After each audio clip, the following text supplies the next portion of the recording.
Now, you have traveled widely. You have seen the rise of globalization in your lifetime. Yeah.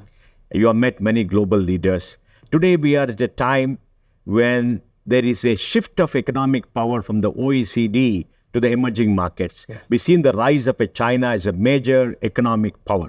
Yeah. We've seen the transformation of technology. Yeah. If you look at the world in the next 10, 20 years, where geopolitics could change because of the rise of China and the rise of Asia, where aging is happening at a rapid pace in the West, and aging could be a big issue, where climate change is a major issue, Yeah. and we have to solve that.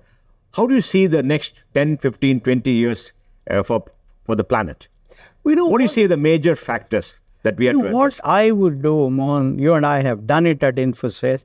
It may be at a microeconomic level, but I do believe that there is some value in what I'm saying. And that is, if we can look at countries that have made significant progress in the last 25, 30 years.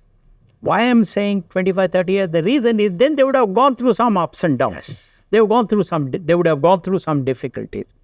If they can look at a country like China, if they can look at other countries that have made significant progress economically, and then say what are the policy decisions they took so that they could grow very well, then I believe that we would also grow. Second issue that we have to learn, Mohan, is somehow our youth have the habit of taking not so desirable habits from the West and then not helping the country. India's work productivity is one of the lowest in the world. Unless we improve our work productivity, unless we reduce corruption in the government, at some level, because we have been reading, I don't know the truth of it, unless we improve or unless we reduce the delays in our bureaucracy in taking decision, we will not be able to compete with those countries that have made tremendous progress. So therefore, my request is that our youngsters must say, this is my country. I want to work 70 hours a week. This is exactly what Germans and Japanese did after the Second World War. Yes. The German leader, he sat down with the German leaders, corporate leaders, and he said, we have to rebuild, and that's your job.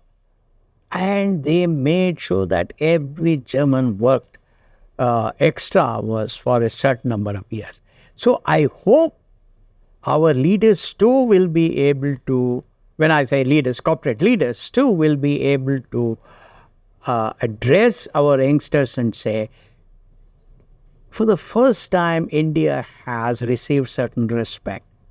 This is the time for us to consolidate and accelerate the progress. And for doing that, we need to work very hard. We need to be disciplined and improve our work productivity. I think unless we do that, what can poor government do? And every government is as good as the culture of the people. And our culture has to change to that of highly determined, extremely disciplined, and extremely hardworking people. And that transformation has to come to youngsters, because youngsters form a significant majority of our population at this point of time. And they are the ones who can build our country, with gusto.